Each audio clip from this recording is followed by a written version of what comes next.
So, hello everyone. Welcome to class. It's always a great joy to be here. And it's for me. It is continues to be a very powerful practice. I even forget how many years I've been doing this particular practice, but it's also a great joy and quite humbling to share it and to just feel that it can be passed along in some way and people can start to understand their bodies. Because one of the things that has been very, very valuable for myself in this practice is that whatever area of life that we want to explore, our spiritual path, our meditation, our health, our relationships, to do so in a disembodied state, we are sure to fail. We are sure to not be able to fully embrace the exploration that we endeavor. So a good amount of the focus, a good amount of the function and intention of this particular yoga is to become more embodied and start to bring more balance into our intellectual, conceptual life and our sense of embodiment, our sense of somatic intelligence. So this is what we endeavor to do, especially when we just allow ourselves to be with the body as it is and take time to rest from all of the shoulds and the ideas of self-improvement.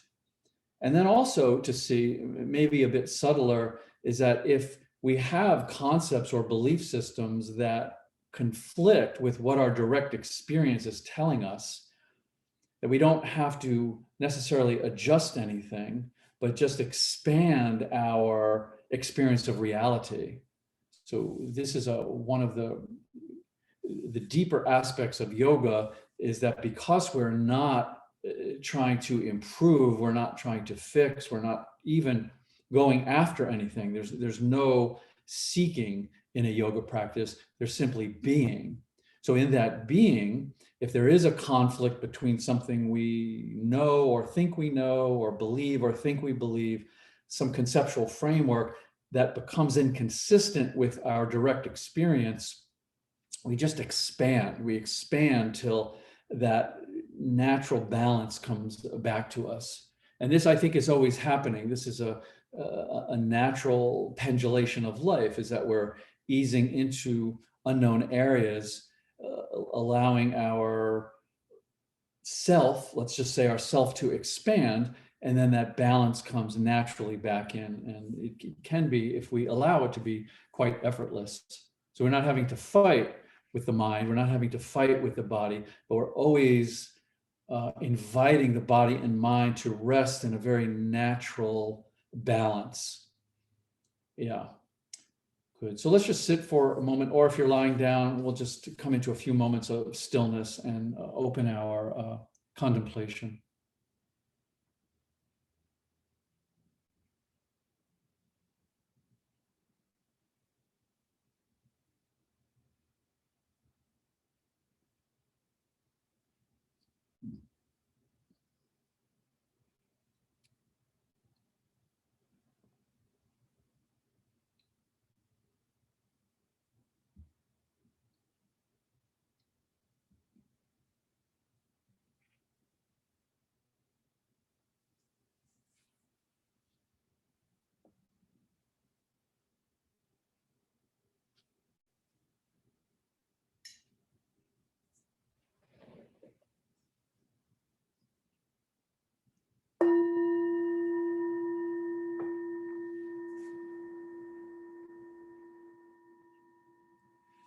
And now the meditation of yoga.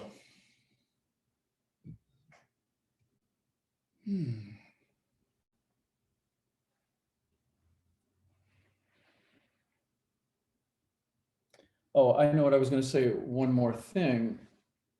that we were discussing before class was just the energy of gratitude. And so, as I often say, that I know most of us can come up with a very long list of things to be grateful for. But oftentimes in our yoga practice, when we do begin to cultivate our drishti, the drishti in yoga being the inward focus, when we start to bring our sensibilities, our awareness inward to the inward energies, we get to be grateful just because we exist. We get to be grateful just because we're alive. And this is a very powerful kind of gratitude, because it's not contingent upon the elements in our life being positive or negative.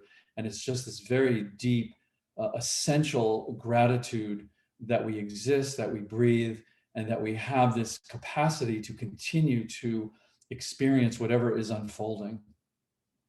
So let us also bring the sense of gratitude into our practice. And I would like you to, let's begin then. So come on up. And I've made this nice big pad with my blanket. So I just took my trusty blanket and I folded it up several times till I came up with a nice big pad. You could also do this if you wanted to with a large bolster, about the same height and the same level of firmness. So your choice. But I'm going to just start with the pad. It's pretty much the same. So if you would rather use the bolster, you can. What we're simply going to do is we're simply going to sit in front of this pad or the bolster. And if you do use the bolster, put it horizontally, so side to side, hip to hip. And then keep the feet on the floor and leaning back on your hands. Just elevate your hips and put the flat of the pelvis on top of this. So not certainly the lower back, and then bring the upper body down. And this is going to take a little bit of adjusting, like where is the pelvis? So this pelvic cavity is right below the hips here. So if you find your hip bones and trace right down, this is where it should be.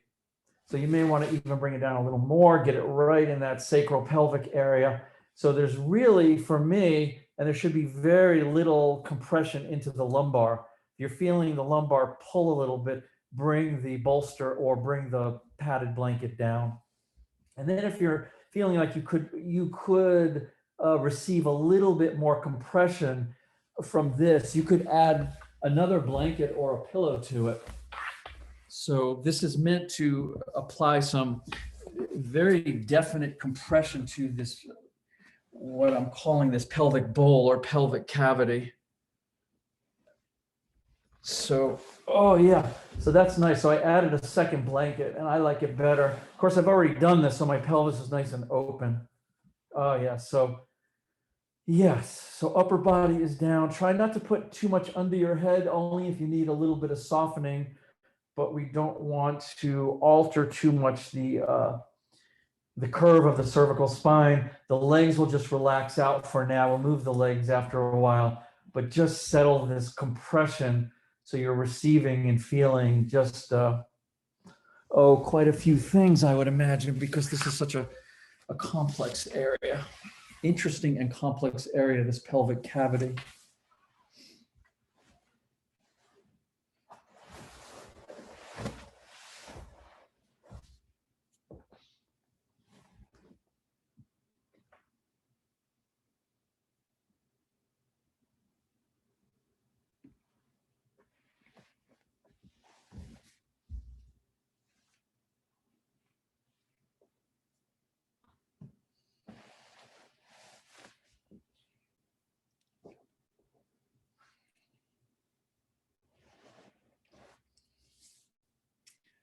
And let me just, as you are acclimating to this and relaxing into this, let me just say just a little bit more, really just for some background noise here about this concept of the embodied state.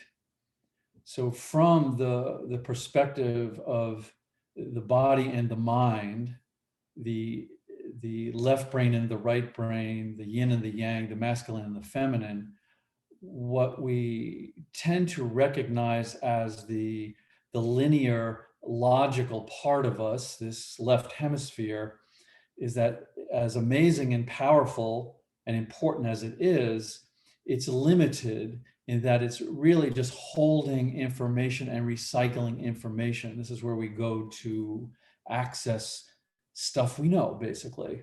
So it has its function, but it also has its limitations.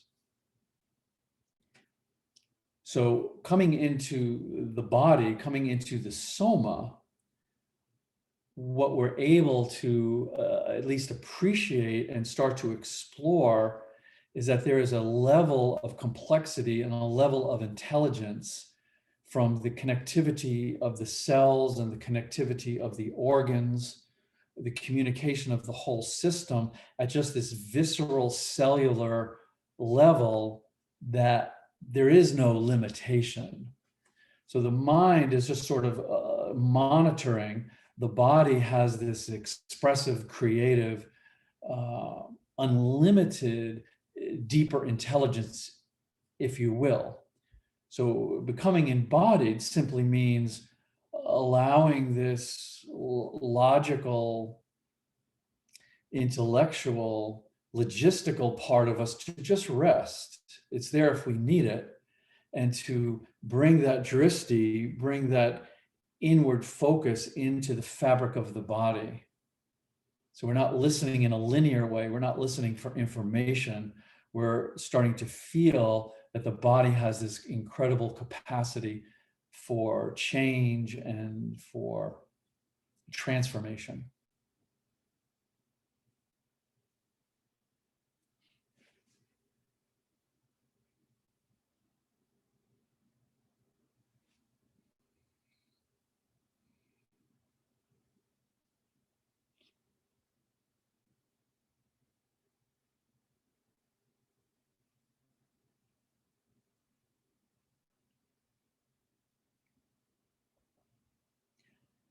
And, just to give you an example of what I'm saying,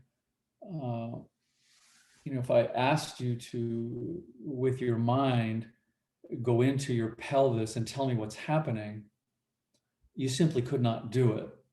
The complexity and the intelligence of this pelvic cavity is just so incredibly vast. So we don't do that. We don't try to describe it.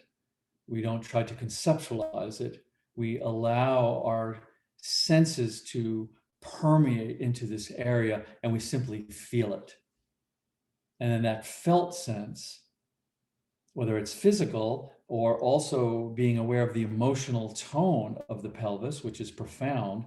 So this is where we are exploring. We don't need necessarily insight, information, or symbols. We just feel into it and allow the creative expression of this part of the body.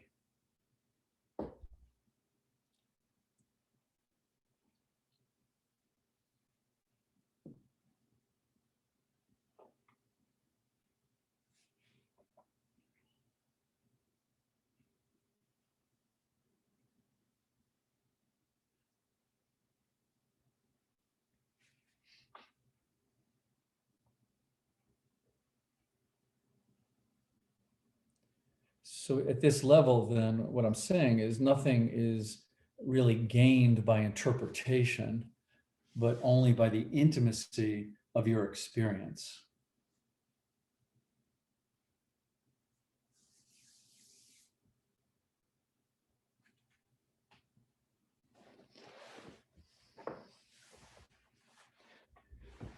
So keeping the upper body right where it is, and of course, always, if you're in an interesting place and you just want to keep the legs straight out, feel free to do that. What I'm going to suggest is a little tugging and lateral flexion in this area. So we're going to keep the upper body right where it is and not move it, but take the legs and without bending the knees, just walk the heels over to the left. So as far as you're able to go with your range of motion, not forcing it, and then you'll feel some tugging and you'll feel that range of motion begin to limit. And then you can either leave the legs in this position separated, or if you like, you can take that right ankle and cross it over the left ankle. Again, we're keeping the knees as straight as possible. So we've just created the lower half of the body in this, this crescent shape.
So if you do have your ankles crossed, let's uncross the ankles. And then we'll walk the heels back to straight spine. And we'll just let things relax here for a moment. At this point, if you would like to bring your knees up to your chest a bit, or just put your feet on the floor and sway the knees back and forth, depending on how you're feeling in this area, it can be somewhat daunting to apply this compression to the pelvic area. It's just an incredibly ligamented area, and a lot of our seemingly unrelated tensions in the body are certainly rooted in the pelvic area. So to really spend time in this part of the body will always reap great benefits. Good. So if you're ready to do the other side, we'll then same thing, just keep the upper body right where it is, and we'll walk the heels over to the right, again, preferably without bending the knees. And then when you come to your edge there, we'll either leave the legs apart, which is perfectly fine, or you can bring that left ankle over the right ankle. It's also pulling. If you feel that pulling, there's no doubt that the psoas is involved as well. So this is a lovely way to start to tease open that psoas muscle and its fascial covering, its fascial restriction. Never just the muscle, never just the fascia.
And this is also a lovely position to,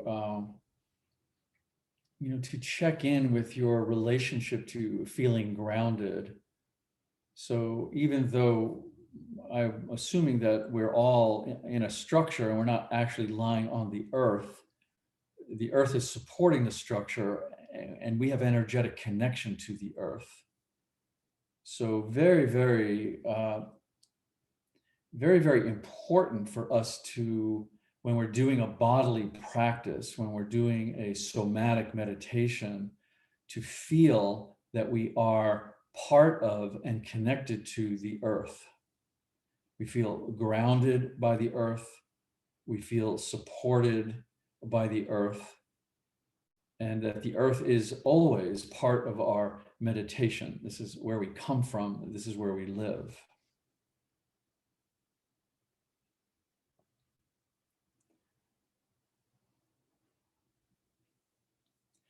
And this is why the yin breathing, which is the bringing our awareness to the end of the exhalation and the spaciousness in the lower belly, we can actually feel, imagine, feel, experience space in the lower belly and allow that space to connect with the earth.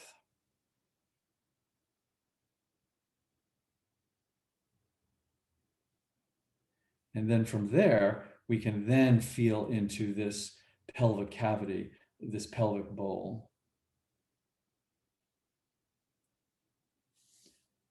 Good. So if you have left leg over right leg, let's uncross the ankles and let's walk the heels back to a straight spine.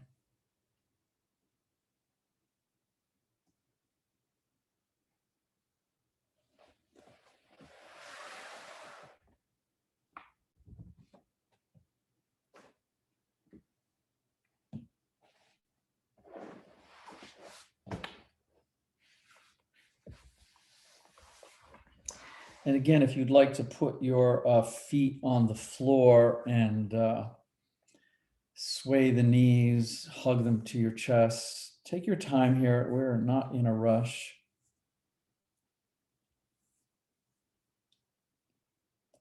Actually, quite the opposite of being in a rush. We're trying to slow down into our body.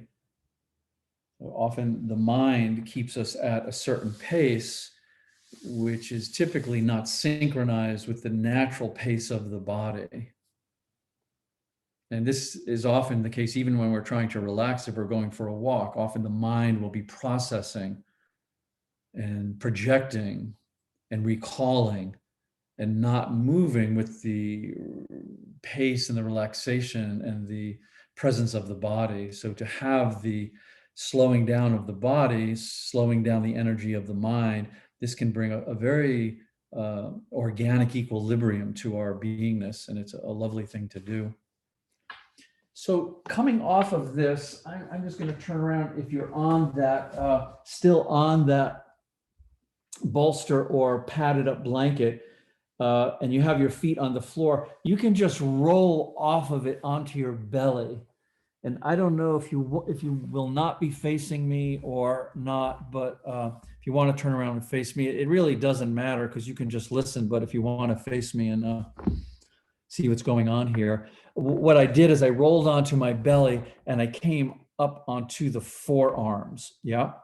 So a couple of things here, being on the forearms, this is sort of our mid position for compression in the lower back. So we just went obviously from the pelvis to the lumbar.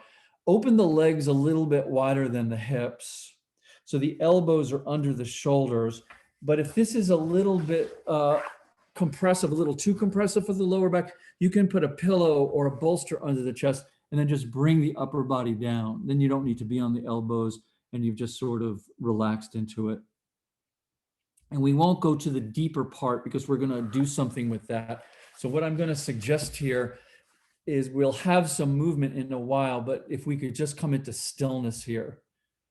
The head can be anywhere it's relaxed, so you can relax the head down if you'd like.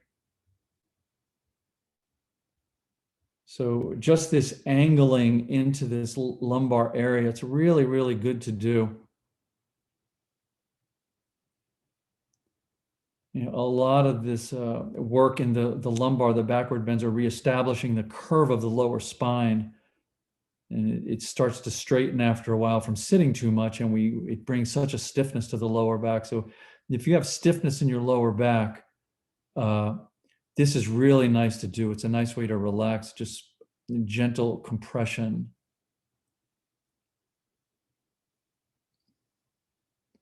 And if you have stiffness in your lower back, you can just get rid of all your chairs, maybe.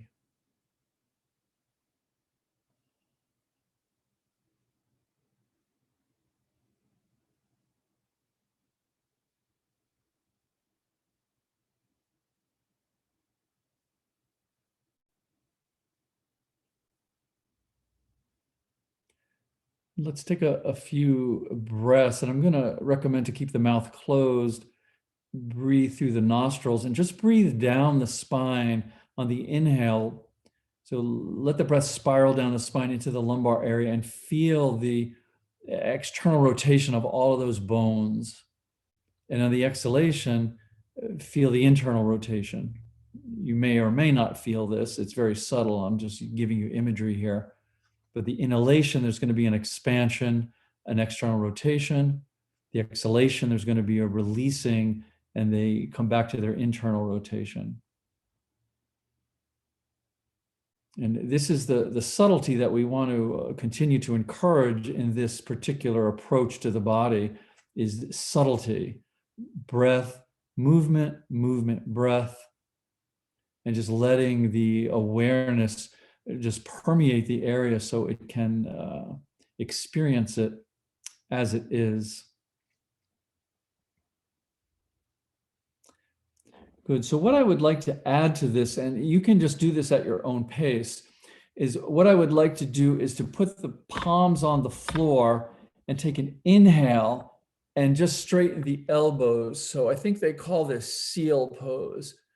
So a nice big deep inhale, come all the way up, just straighten your elbows as much as you can. And then on the exhalation, relax all the way down. So we won't go to the forearms. We'll put the forehead on the back of the hands and exhale and exhale. And you may want to take a few breaths in between. So you may want to rest here for a bit.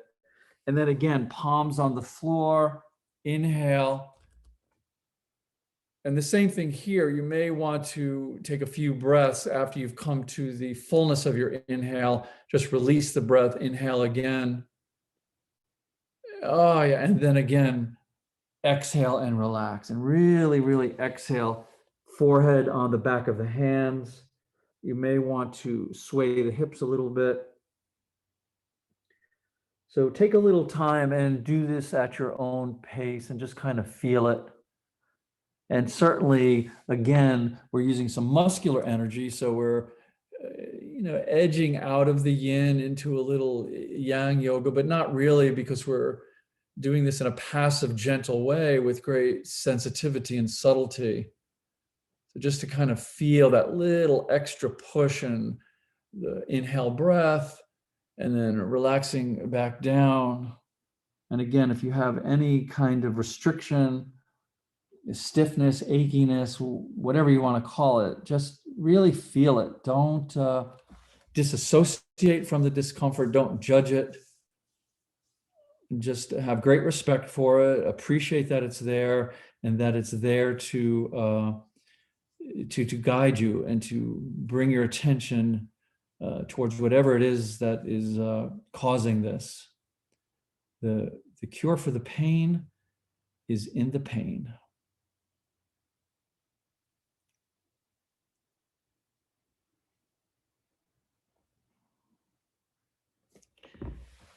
Good. And so then the next time you come up into the seal, go back to the forearms, and let's go back to that stillness again. And just kind of feel that energetic reverberation of the movement.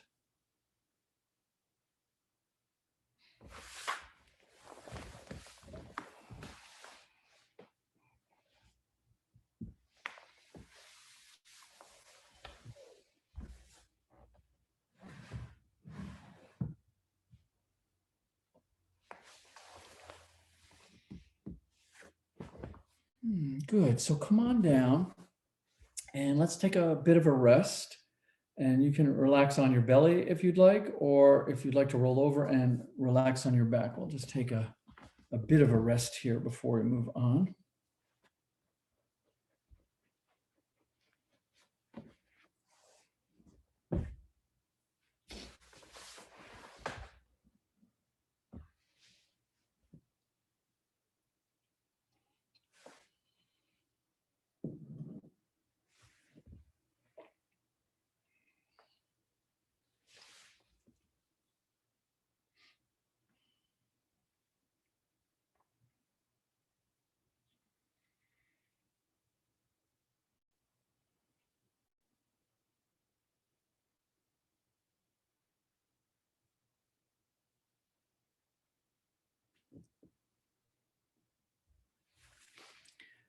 And when I invite us to connect with, be grounded with, be supported by, meditate on this connection with the earth, it's not simply as a sort of a dense, earthy solidness. It's to feel that the earth is incredibly alive, that the earth is incredibly intelligent, that all of this life that we experience comes from the earth, and that the essence of our aliveness is the same essence of the earth's aliveness. So we feel this kinship, we feel this relationship with, and from this grounded place, grounded in the earth, grounded in the physical body, then we get to explore the openness of spaciousness, the openness of awareness and consciousness. So we can become open and spacious and explore the essence of emptiness, but we do so from an incredibly grounded place. Very important, this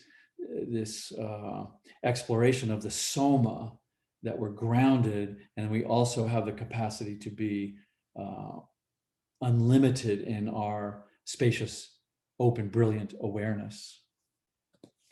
Okay, so let's come on up, please.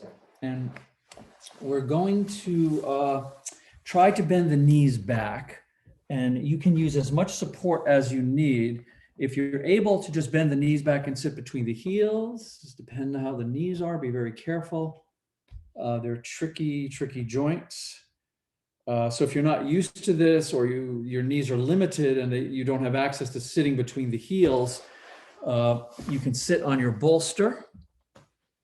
Yeah, or you could sit on a pillow or two to get some height and get some space between the knees. So whatever you need. So yes, we're going to sit here and open up the knees, but we're also going to do a shoulder opener here. So I will describe it, but you know what, I don't need to turn around, because I turn around, I'm not sure that you can hear me. But what I also did is I rolled up a blanket in case you're not able to reach back and hold on to the opposite arm. So very simply, what we're going to do, let's take the right hand and reach around the curve of the lower back. And if you're able to hold on to the left elbow, this would be ideal if you have that range of motion. And then you can put that left hand on the left thigh. If you can't quite get the elbow, go to the forearm, go to the wrist, go to the hand. I just want to have some restriction here. I'm pulling on the right shoulder, obviously. I'm pulling that right arm and just using the left elbow as a hook. If that's not accessible to you, just take the rolled up towel, or if you have a yoga strap, and hold it in the left hand and just kind of pull this right arm over. Yeah, that's all I'm doing. I'm just holding onto my blanket with the right hand, and I'm pulling it around front with the left, and it serves the same purpose to restrict this right shoulder. But if you're able to do that, let's do that. So we'll start doing that. I'm going to just time this pretty carefully. I sometimes do time things. So holding onto the elbow or any of the options that I gave. And let's just relax with this. So what I want you to feel now is the compression in the knees, maybe in the arches of the feet and the ankles, possibly the thighs. And then certainly this sort of pulling gesture on the right shoulder, because we're using that left arm to bring it back. So just settle into that for a moment.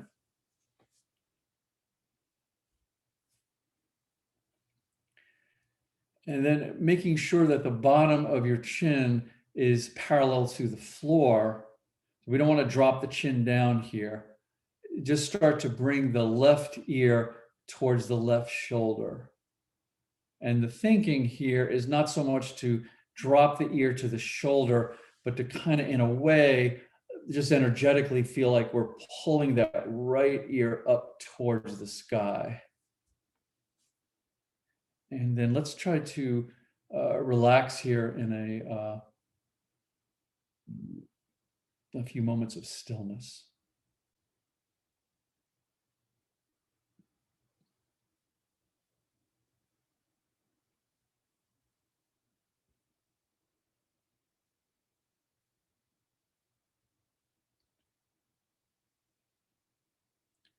And with the left ear towards the left shoulder, if you have any movement, only micro movement.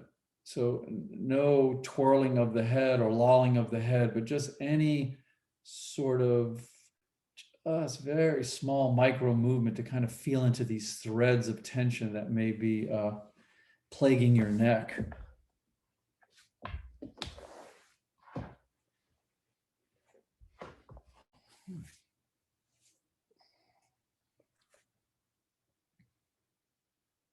So really honoring the stillness, and if we do initiate a bit of micro movement, to go right back into the stillness. So just, you know, equal to the pelvis in the complexity of the shoulder girdle and the muscles, the scalenes along the neck and the cervical spine.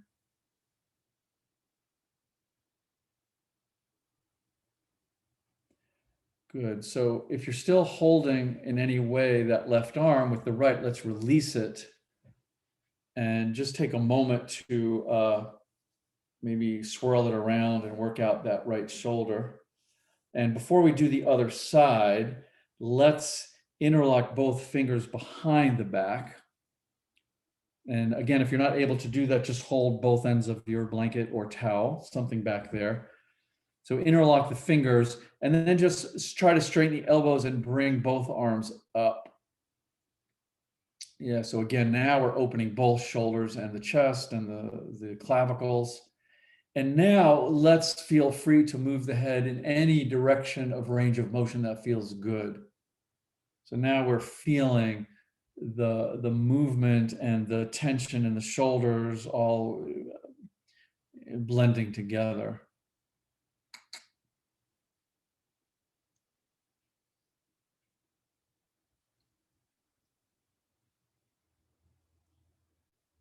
And if you're not feeling any tension in the neck and shoulders, I recommend that you go back to the planet you're from, because if you stay on this planet for even a short time, you will very quickly have tension in your neck and shoulders. So it's not, do we have tension in the neck and shoulders? It's how much, where is it? Good. So let's release the arms. Aye, aye, aye. So before we do the other side, just check in to make sure your knees can still tolerate this. It's like I added another pillow because I'm sitting here for a while. So you may need to bring it up to, again, make some space in the knees. Your choice. We're going to do the same thing on the other side so you know how long we'll be here. Yep. So let's this time take the left hand, bring it around the small of the back, and the same thing. If you can hold on to wrist, if you can hold on to elbow, or if you need to use the towel. If you can get the elbow, just rest that right palm on top of the right thigh. So we're pulling, obviously restricting this left shoulder now. Bring the bottom of the chin parallel to the floor, and then bring the right ear to the right shoulder, feeling as if at the same time we're pulling that left ear up to the sky and let's just stay here in stillness.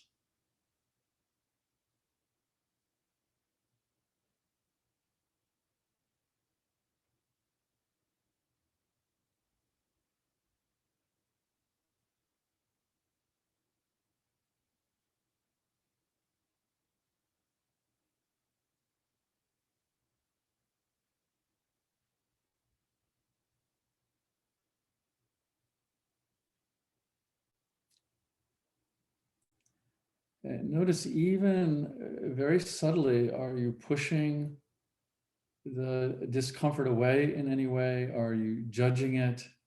Are you disassociating?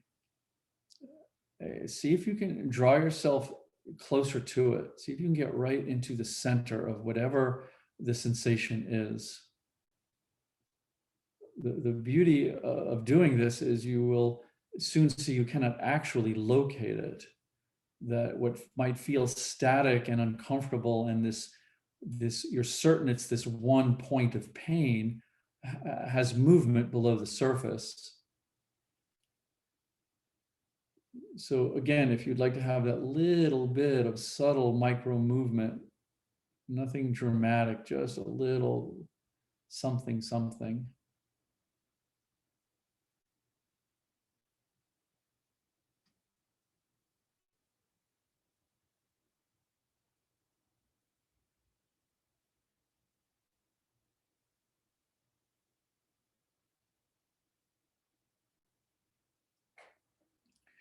Good. So let's again release out of this. Check in how that left shoulder is feeling. Maybe just those few little circles or things like that. And then again, let's interlock the fingers behind the back. And when I say straighten the elbows, I don't mean to force it. Just you'll feel it. You can keep the palms separated. If you bring the palms and the wrist together, this will certainly pull a little bit tighter. And then we're going to just try to bring that up a little bit. And again, don't force it. You'll feel your edge there. You know, we're always just flirting with the edge and examining and evaluating. And now we can move the head in any and all directions it will go. So not as subtly and not as slowly as we were, but certainly slow enough to feel into things. And if something is interesting or wants attention, allow your attention to, again, absorb into what you're feeling.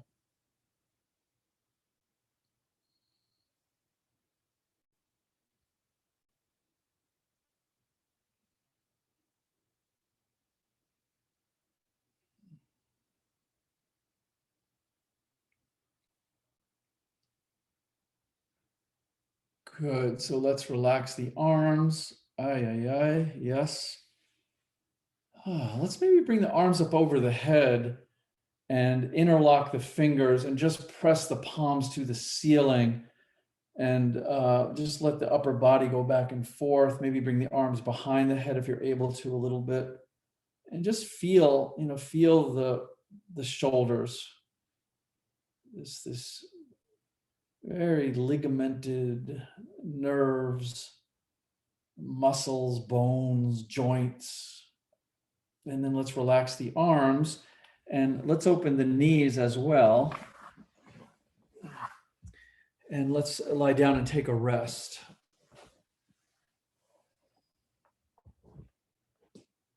So make yourself comfortable for a couple of minutes and we'll just rest here.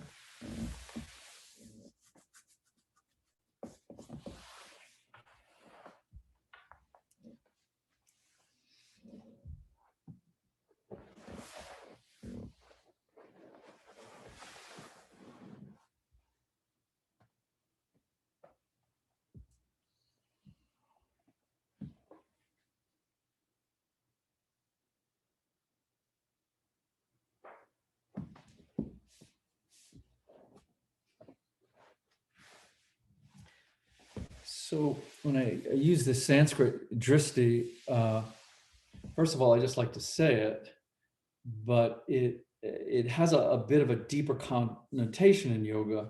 So yes, the invitation of dristi is to bring your focus, your awareness, more your awareness inward.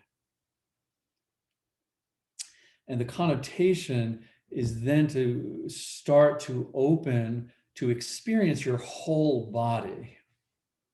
So this is very interesting because very often we're feeling parts that are uncomfortable, and we start to associate and identify with these uncomfortable parts. They have a certain density, so they get more of our attention.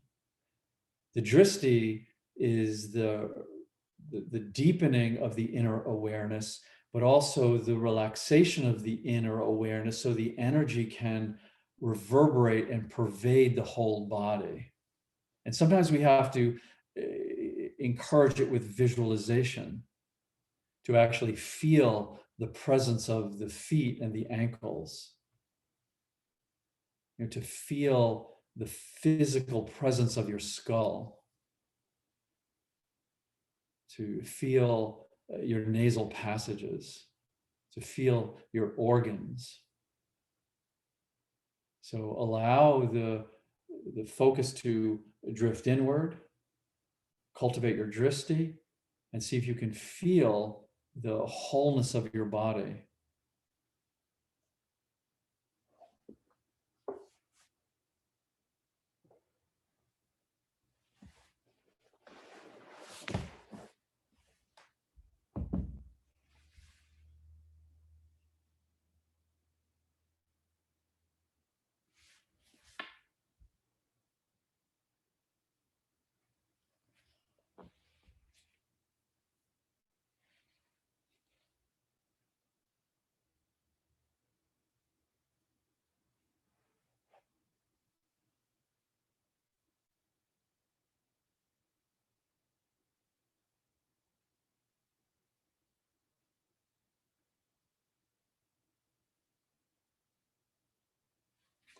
Okay, so let's come on up and get yourself to, I'm going to use these two pillows. So they don't need to be too big. You could use a blanket or two blankets and a pillow. You could use the small bolster and a pillow, not the big bolster, but I'm going to use these two, and I'll describe and show you what we're going to do with them, and then you can get something appropriate. So what I would like to do is I would like to keep the right leg extended out and take one of your pillows, or the small bolster works great for this, and put it under the left knee. So just have that, the right knee. So have the right knee supported, doesn't really matter, but so it's bent a little bit. So it's resting on this pillow. Yep. And then take the left leg and bring it on the inside of that right leg. So it's kind of touching the pillow. So I'm going to adjust that a little bit. So we have a nice butterfly shape, but then take your second pillow or bolster and put it under this left thigh. Yeah. So that left femur is supported and elevated. Yeah. So the weight of it is not hanging down. So I'm supporting the left side here with the left knee bent, and I'm supporting the right knee underneath so it can soften a bit. Then if you need something more, this is what the good bolster, if you need this to support you coming down, because with both of these joints supported, you may have a little bit more range of motion. It may stress your lower back a little bit more. So be careful with that. But now we're just going to come forward in just our, what would be just a traditional half butterfly, but we're supporting it. The consideration of the weight of the head is always something. You can either let it drop and dangle, and this can feel a little tenuous along the back line and in the neck. It's up to you, yes or no, or this is where you may want to build up something to place the head on. I say play with that because we don't want to avoid the tension in the neck all the time, but sometimes it can be distracting where we need to let the back line relax first and then kind of see where the weight of the head and the shoulders take us. So set this up, relax into it.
one of the primary keys to this practice, this approach to the body, is to not be harsh with yourself. We're not trying to become more flexible. We're not trying to cultivate any kind of self-improvement. We want to approach and be with the body just the way it is, in as much non-judgmental awareness as we can. So we're feeling it, we're feeling this expression, we're feeling these places of density, but we're not pushing, we're not trying to make anything happen. We're then allowing the awareness to explore what these feelings are, what these sensations are. It's an investigation, it's self-inquiry. So the cultivation of self-compassion, of acceptance, of non-judgmental awareness is a primary key. And we have other practices where we push and we breathe through it and we struggle a bit. This is a practice that should be at some point effortless, and the relationship with the discomfort should be incredibly subtle, soft, and intimate.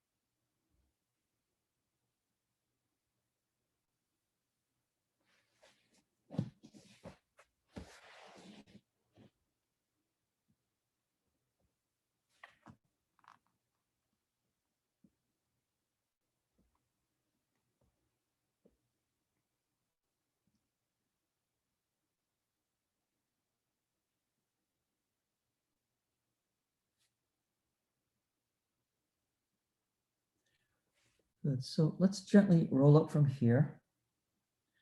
And let's simply remove the supports on both sides. So if you want to open that left leg for a bit, if that knee needs to take a nice breath, you can do that. But we're going to go right back in without the supports. So left leg is straight now and extended out. Left leg is bent, sole of the left foot on the inside, somewhere along the right leg, and then right back into the forward bending. Again, being aware of you're not holding the neck. It's better to support it if you have to hold it. Don't hold the tension. Also, if you can let it just totally relax. So we have this lovely continuum from sacral spine up to cervical spine.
the practice of yoga very, very much about allowing, really, really and truly understanding what allowing is, and the depth of it, the freedom of it.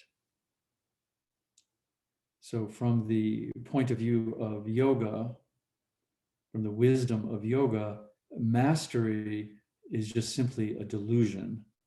No one is in charge. What we're really cultivating, what we're really awakening to, is the nature of our own experience, the validity of our own experience, and how that experience is always unfolding. It's the river of experience. It doesn't stand still, it's flowing. And so that's all you have, that's all we ever have, is our experience.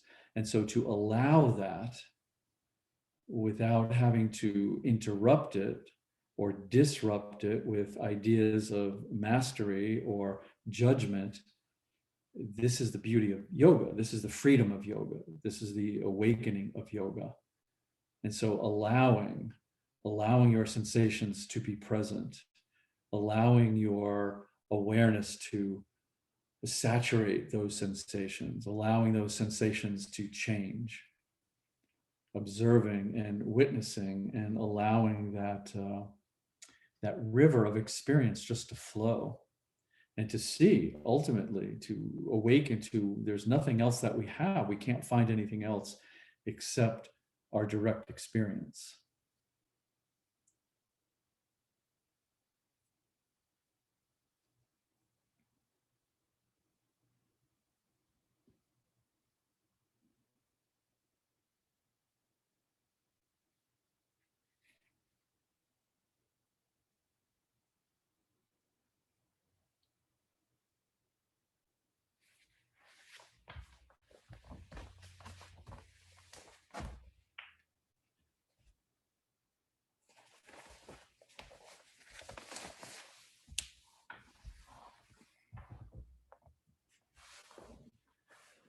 So let us come up from here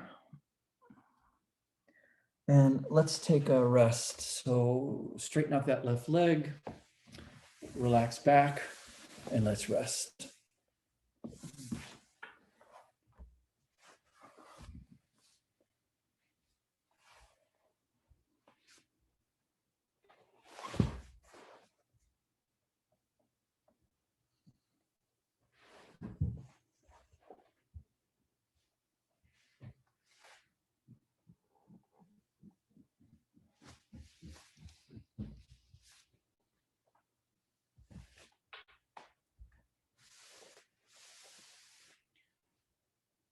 So earlier, I suggested a connection between the breath and the micro movement of the body, the external and internal rotation of the bones. I'd like now to just take a few moments here while we're resting and explore the relationship between the breath and the mind, the thoughts.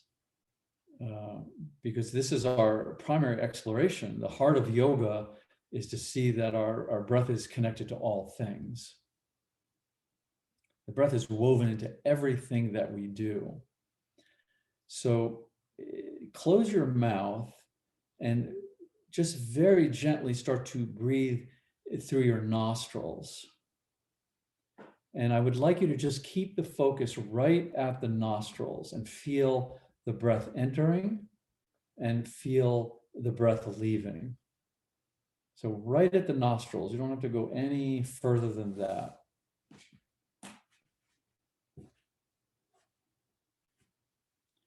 And then as you're keeping this rhythmic breath, I'd like you to notice that this is not graspable. The beauty of the breath is that you cannot grasp it. So the inhale through the nostrils, the exhale through the nostrils, absolutely nothing to grasp.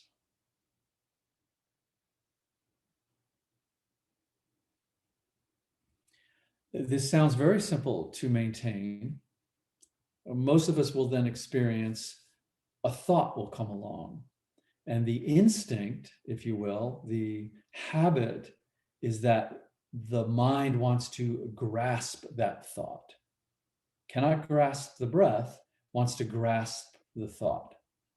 So the invitation is just don't grasp it. Notice the urge, but resist the urge. And then keep gently going back to the breath. Go back to the focus at the end of the nostril, the air coming in, the air going out. And then if you do, very natural, if you do grasp a thought, oh, that's entertaining, that's interesting, I have to, then just very gently go back to the breath and see that at some level, just as the breath is not graspable, the mind seems to be graspable, but we can let go of it at any point. And just relax as you do this. This is not some complicated technique. It's just the breath coming in, focusing at the nostrils, the breath leaving. Just noticing that you cannot grasp this. It's not graspable. And then the interplay of the thoughts. And just really coming just into a peaceful, open silence as you do this.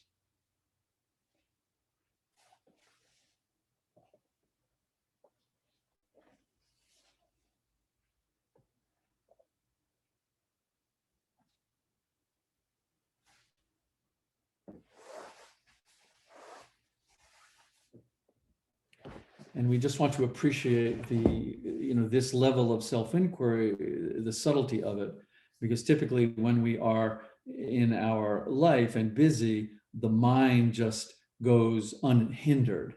And so it's grasping and grasping and grasping, and we're just taking, everything that comes in and objectifying it and reifying it and solidifying it.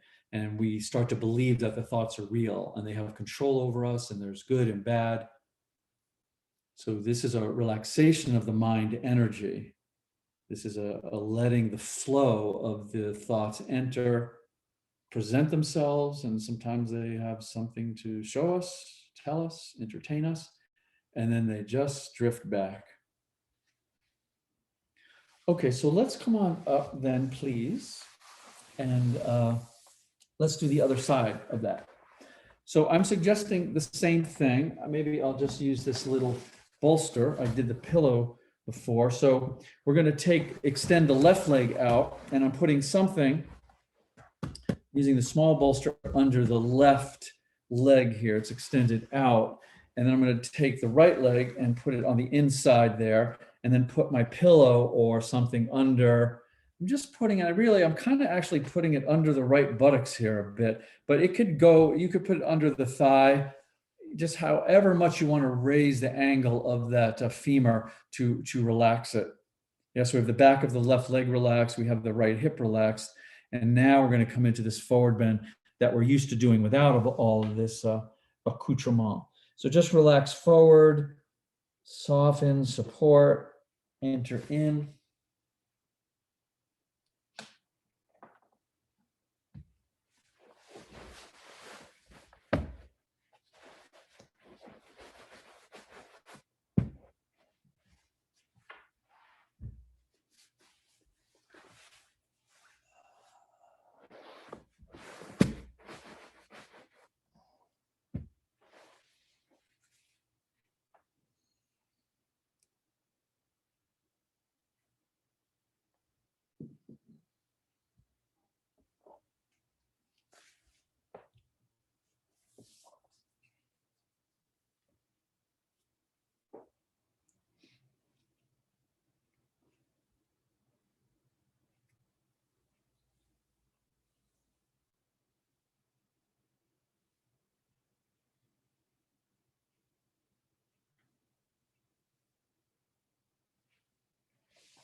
And I think one of the explorations, when we can, hold this sensitivity, that's why to start with just the breath at the end of the nostrils in and out, and then see that the thoughts will come, is we have an opportunity then from this subtle place to explore the thoughts just as visualized imagery, and that ultimately this visualized imagery of our thoughts is translucent, but it's also playful and essentially delightful. Yes, we can think of anything, to have the imagination and that kind of creativity. But if we grasp them in the wrong way, if we cling to them, if we solidify them, it's what I was saying before, if we start to take a position on our thoughts, we objectify and reify them. So if we start to make them into things, then they can become very sharp and very hot, and they can cut us and they can burn us. So we want to have a lightness of touching them, a lightness of observing them. And we do this firsthand. This is not philosophy. This is not theory. This is for you to experience what is arising.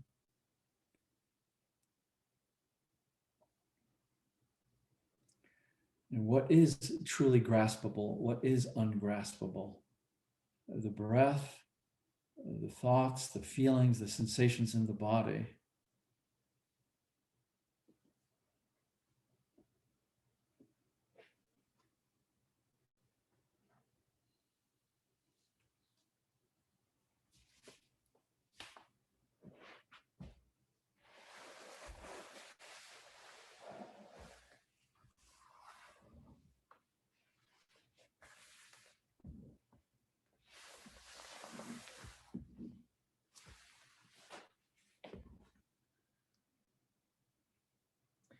Good. So let's emerge from here, if you will.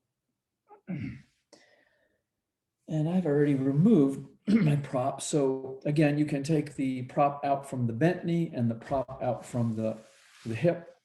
If you want to straighten that leg out, please do. But we're going to just simply continue without the propping. So left leg extends it out, right leg in, and continuing in this forward bend.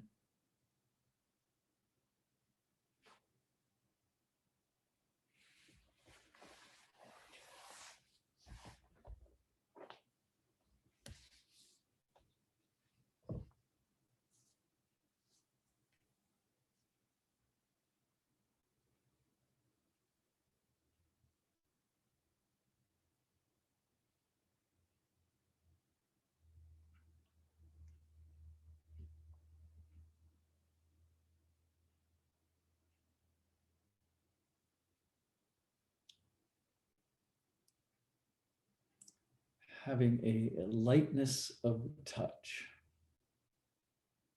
Allow yourself to relax, to soften,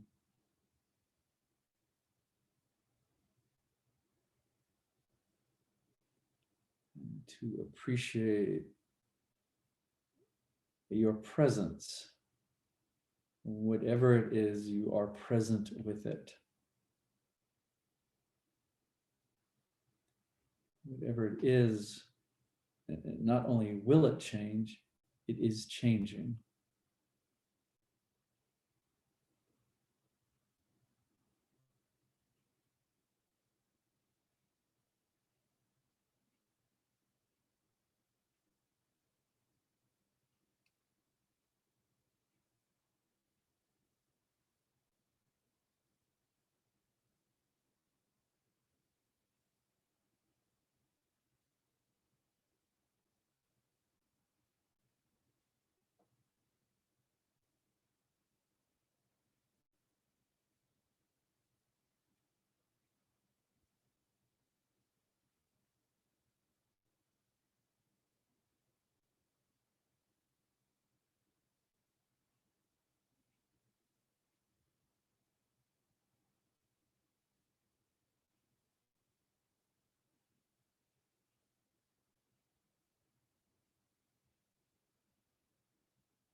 Good. So let's come on up, please.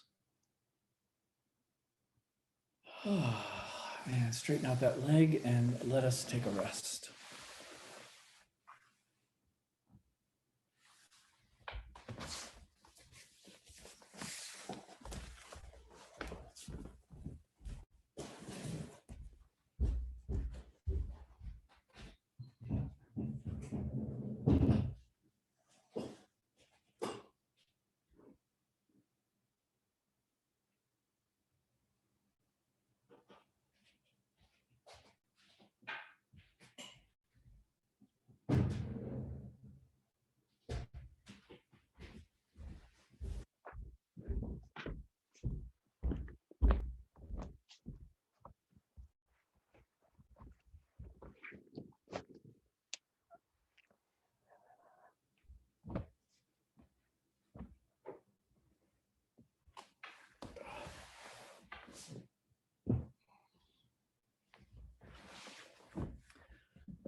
So I know most of you have probably heard this yoga story, probably more than once. It's one of my favorite yoga stories. And some of you haven't, I don't think. But I had this dream last night, and I was in this big room with a bunch of people, and there were three groups of people. There were spiritual people, monks and such. There were business people, and then there were scoundrels. And I wasn't sure which group I actually belonged with, but they were all, they just kept saying over and over, tell the story, tell the story. And I knew what story they wanted me to tell. It's this story. And then as soon as I started to tell it, I woke up. So I thought, I have to complete my my dreamscape here and tell you this story. So if you've heard this many times before, forgive me. But if you are in your yoga studies pursuing the scriptures, this is a good thing to keep in mind. So it begins with a young scribe who enters the monastery to learn scribing. And he's working alongside the senior father, the senior monk.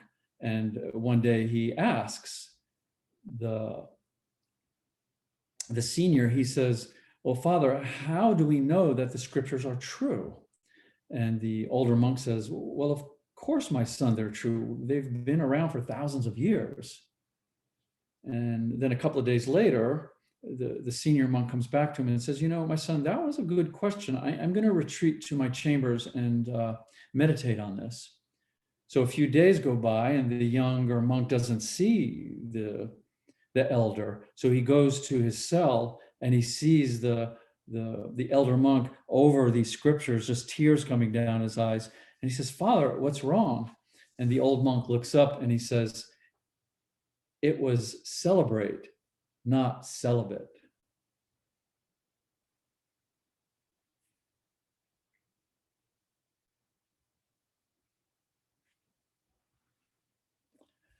Okay, good. So tonight I can have a new dream. I don't have to tell a story in my dream tonight. Okay, so let's come on up, please. And either get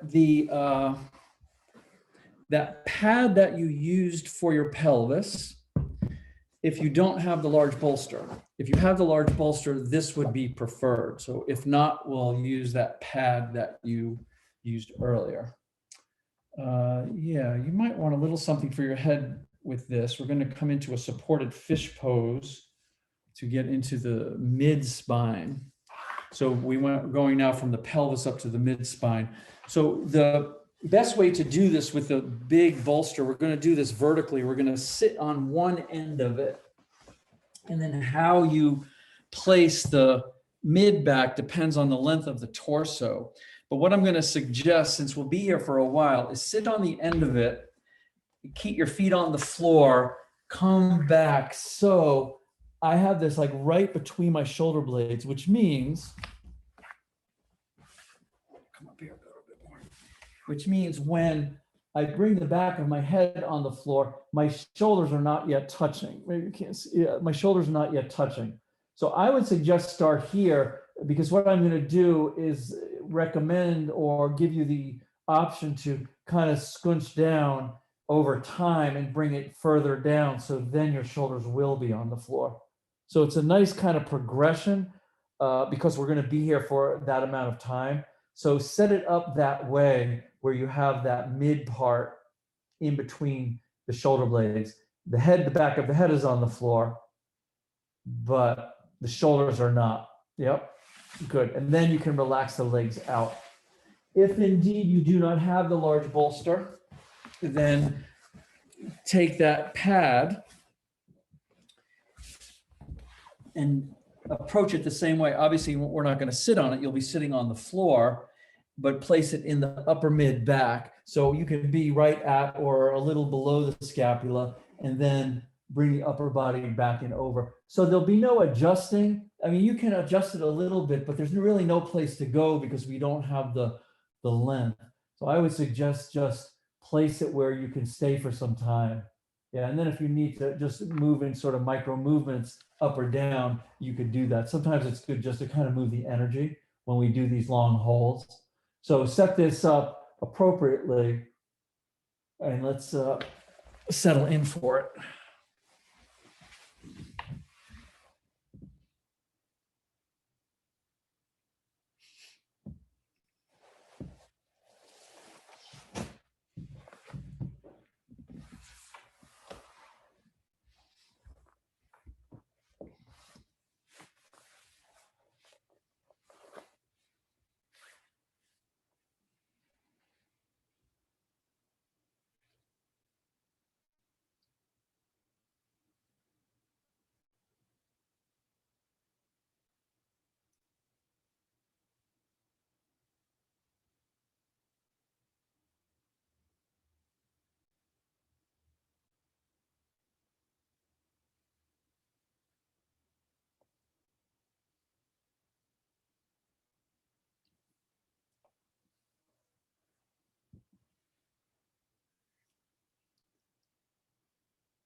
Drawing your attention inward. And oftentimes when we endeavor for these longer holds, if we're going to do any exploration, it's often good to do it in the beginning because we want to at some point really relax to the place where we're just really drifting in this internal space. And then if something arises, when we want to explore it, but to bring intention, it's always good to do it in closer to the beginning. So my suggestion here is to breathe into the solar plexus area. And on the inhale, go very slow with it and see if you can discern if there's any tension being held in this area. And oftentimes this is a good position to explore a little higher up into the respiratory diaphragm, but we don't want to completely avoid this very interesting area of the solar plexus energetically. Because often there's kind of layers of tension woven into tissues, and often energetic tension. So inhale and feel it. Inhale is the concentration. Exhale, release it. Exhale is the surrendering of that tension.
One of the things that makes this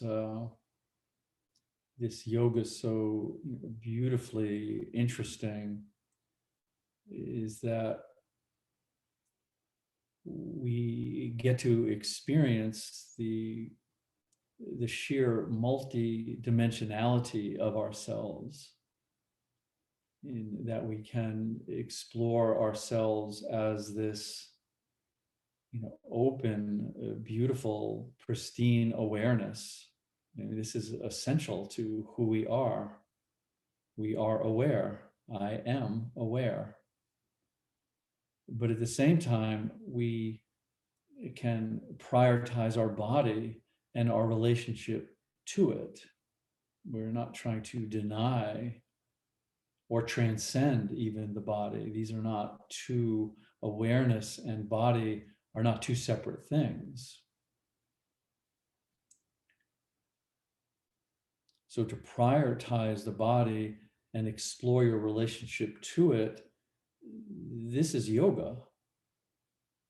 This is, I was talking earlier about embodiment. Well, this is embodied spirituality, connecting with our body and just life, ordinary life. These are not something we add on. This is the practice of spirituality, to be deeply embodied and to feel that this body, this mind, this heart, this beating heart is arising in this awareness. And we get to experience that. So, how beautiful and how mysterious that we encompass this incredible capacity to be multidimensional and not have to say it's this or it's that, not have to define ourselves in any way, but allow the experience of being human to blossom.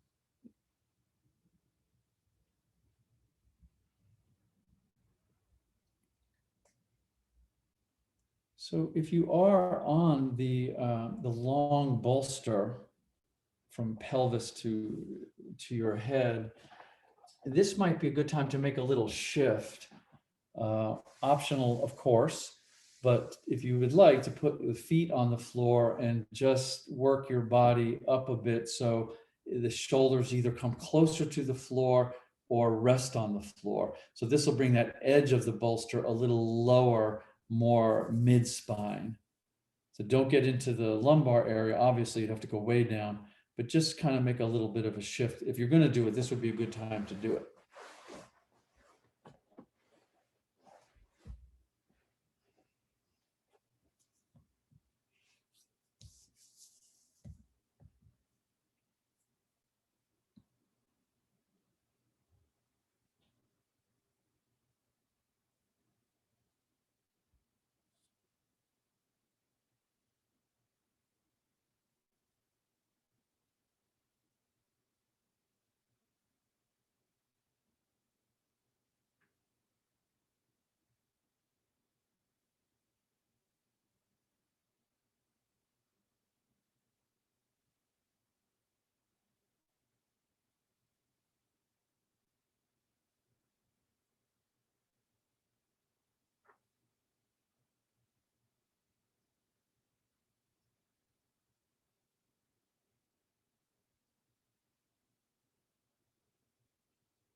Let's take a few deeper, more deliberate breaths and keep the idea as you're breathing that your pores do breathe. So imagine that you're breathing through all of your pores. You're again coming to this image of full body breathing. You're breathing into all of your pores, and that breath is saturating all of your cells. So you're breathing into all of your cells. Full body cellular breathing. And yes, this may be imagery and this may be creative imagery, but on some level, it is very real that this is the aliveness of your cells, this oxygen, this is the energy of your cells. So breathe in through the pores, breathe right down into the depth of your cells. Let the exhalation just roll down into the lower belly and empty out into the earth. So we feel that we are grounded and supported, at the same time filling our cells with prana, with life force, with oxygen.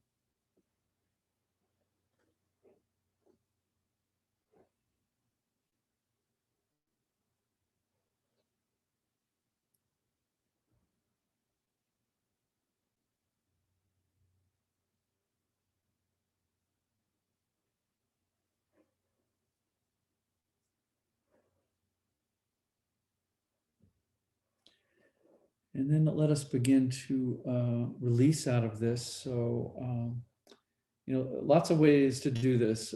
We start with the feet flat on the floor. If you have the pad, uh, you could try bringing these up. It's a little more challenging. It just doesn't have the flexibility. However, if you have the long bolster, you can bring the knees up and be careful of your balance and sort of compress that end of the bolster into the lower back.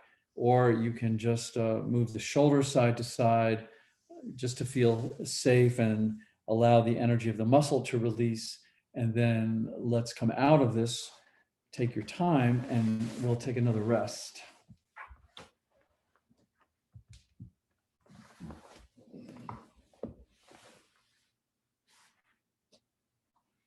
So make yourself comfortable for a rest.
I think that the trick with working with these thoughts is because most of our thoughts, they kind of collect. We have these collection of thoughts that we can call stories. And so if we can just allow the stories just to be stories, they're just constructions. We have a way. It's in a way it's quite magical, but we have a way of kind of using thoughts as building blocks to make a story or a narrative. And so if we can see our stories just for stories, nothing wrong with our stories, we can enjoy them and they help us to function and communicate, but they're not true. And when we hold a position, when we hold an opinion, when we hold a belief about our stories, then they begin to, like I said earlier, objectify. They begin to solidify. And then we're in a relationship with this illusory solidity. So just the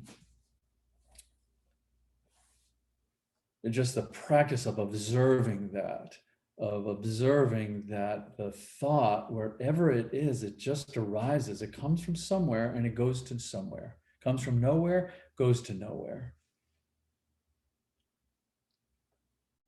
And so we get to open up space. Yeah, we have a compartment, we have a left brain to have these stories, whether they're logical or they're creative. But we also have a right brain to open up space, to open up a place of not knowing. So we don't want the stories to trick us into thinking we know something. Relatively, yes, but I'm talking within the context of freeing ourselves from the stories themselves. So enjoy the stories, know they're stories, but also know that they're not true.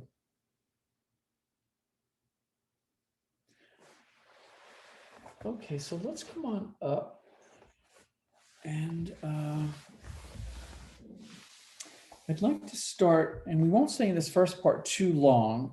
Yeah, I'd like to start with the right leg extended out, and then I did this a little bit in the last class. We're going to do it a little bit today. We're going to take the left leg and just put it in back and open the leg a little bit. So this is what we call the half frog. Yeah. And I want to show you though, so we can get into it seamlessly when we come out of it, because I'm going to give you two choices from this. So the right leg will be extended straight out. The left leg will be back and open. Yeah, I think you can see that pretty good. And then we're going to come forward here. For most of us, we need a little something. If you've done this before, we need something on the right to support the weight. Or if not, we can come over into the center here, depending on how the right hamstrings are. But from this, there's going to be two choices. The first choice will be to just bend that right leg, the front leg, at about 90 degrees or more, bring the heel in towards the groin and straighten out the back leg. So now we're going to relax down over this right leg into a swan position. So that's choice number one. So we turn the half frog into a sleeping swan, or we do the same thing. We bend the right leg in and then take that back leg around front and place the foot on the right calf into a square position and then come forward. So I'll say it again. I just wanted you to kind of have an idea where we were going. We're going to take the frog into either a sleeping swan or a square position. So you just have a choice at this point. So right leg is extended out. I'll show you a little bit more. The back leg is just open, but only till this left hip tugs. Don't force it. Don't have to make it into a big split, but just open it a little bit. And then try to come forward. If your hips are torquing and you go over to the right, support yourself, relax the lower back.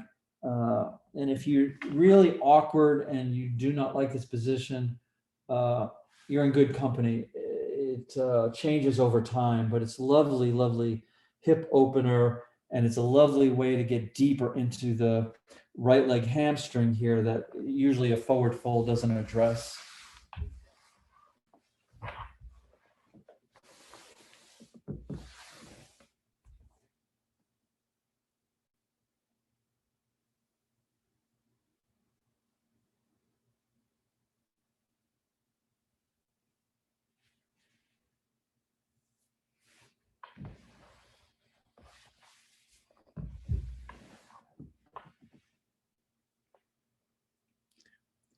And if you begin to do a few of these poses on your own and start to cultivate a home practice, can pretty much divide all of these positions into ones that we like and ones that we need. So it's good to mix them up sometimes and do the ones that you need. And usually those are the ones that you want to avoid or too awkward. But it's interesting how it will change. So we're working into always a very dynamic, alive, intelligent system of fascial scaffolding. So we want to apply the compression in as many areas as we possibly can.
Okay, so let's make the shift now. And so again, the choice is to bend the right leg and bring that foot in. Straighten out the back leg, but don't force it. Just straighten it out relatively so you have this left hip open a bit, and then allow the body to come down forward and over this right leg. So that's choice number one. Choice number two is also to bend the right leg forward and then bring the left leg around. And you can either keep it in front. I'm suggesting to bring it up onto the calf. If that's not possible and you want to do the square, you can always do open square and keep it on the floor. And then just forward bending, careful of the knees, soften into the lower back, kind of dip into it.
What I was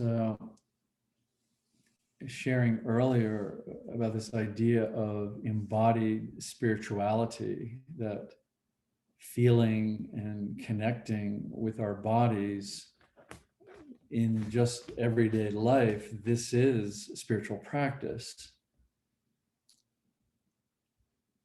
So this is why at a physical level, at a somatic level, at a visceral level, we're opening up the energetic pathways of the body in order to feel more aliveness. The benefit of that, the profundity of that, is that this aliveness is really the energy that is guiding us.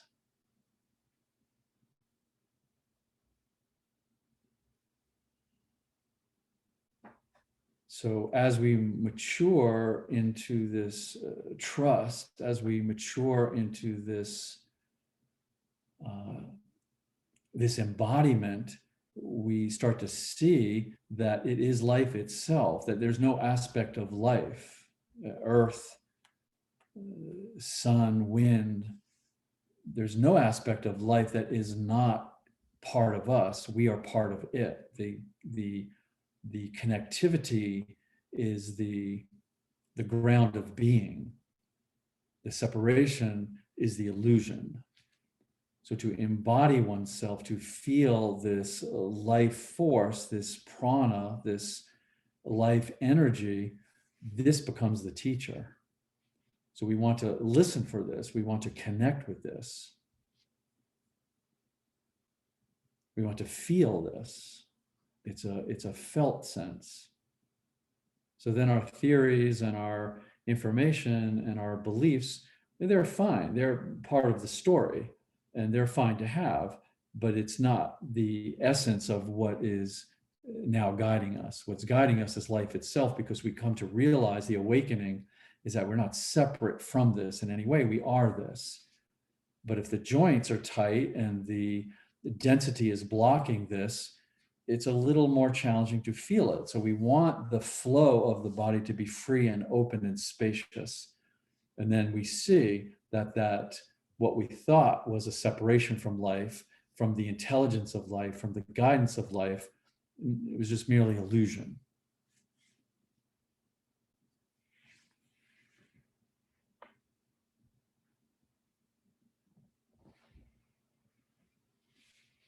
Okay, so let's come on up. If you're in the swan, you can push yourself up on your palms. If you're in the square, just roll on up. And if you're in the swan, let's bring that back leg around. If you're in the square, let them open. And we'll just take a few moments to just kind of shake it out a little bit and do the other side.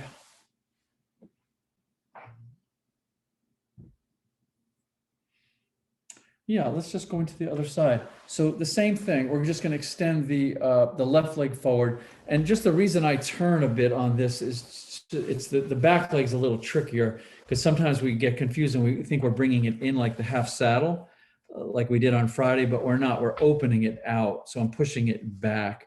So if I kept pushing it, it would turn into a split, but that would maybe for some of us force that right hip. So we just open it till we get that external rotation. And then again, wherever you're listening to, support yourself, relax everything, come on down. If this posture is a little annoying, then pay close attention. There's an anatomical, energetic reason for that.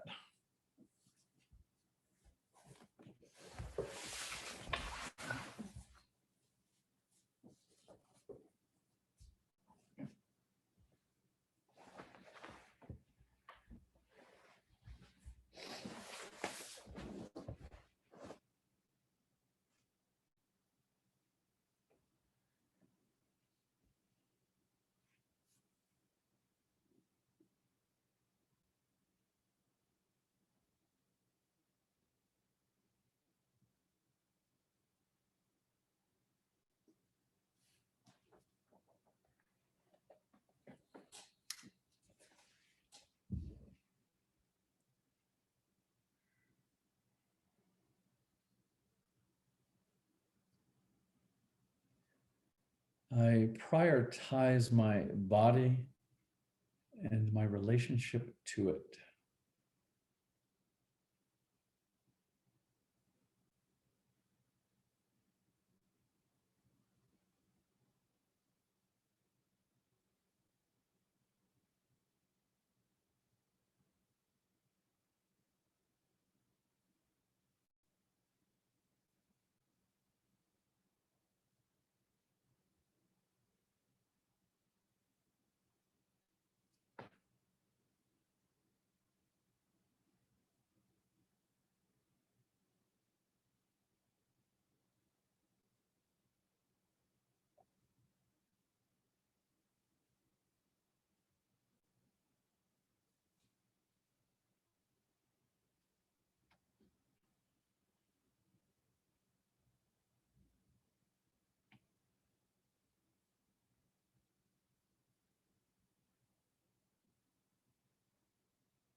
Good. So once again, let's make the shift here.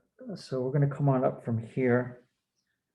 And your choice is to come into the swan, which would be to bend that left leg in. So the left leg comes either to a 90 degree, or mostly we pull it in so it takes some stress off the knee, and then straighten that back leg relatively and just fold over this left leg and relax. Yeah. Or bend that left leg forward, scoop the right leg around, and this time the right leg will go up onto the left calf or out in front if you prefer, and then we'll relax back down into that forward bend on the other side.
Also, I do think it is worthy to contemplate that first of all, the extreme limitation of language.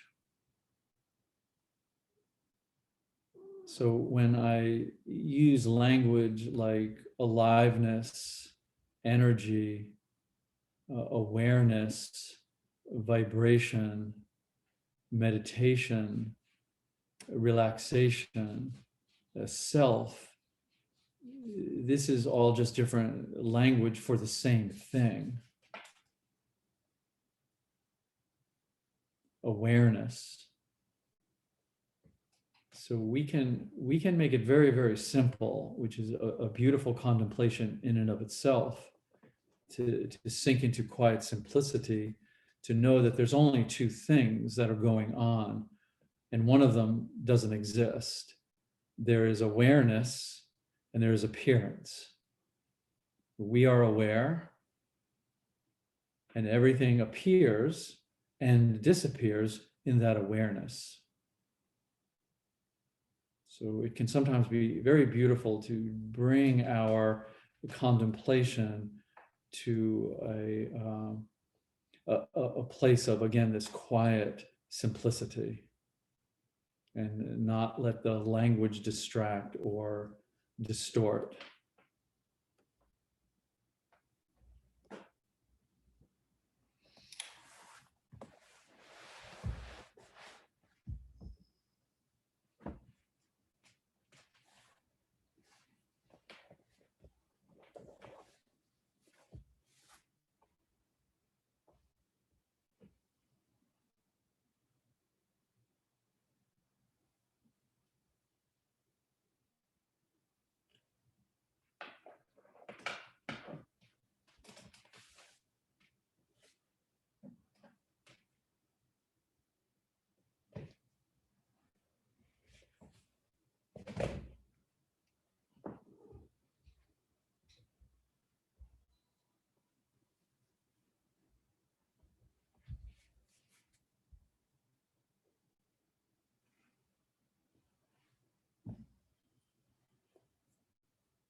Good. So let's release wherever you happen to be. Come on up and out.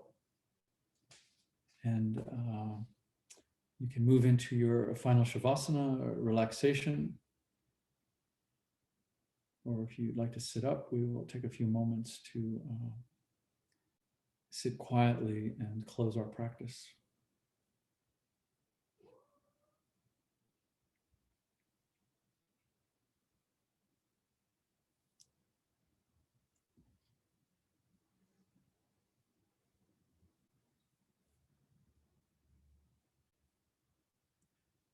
And again, let's come full circle and just allow ourselves to rest in just deep gratitude for no other reason that we have the gift of presence and existence.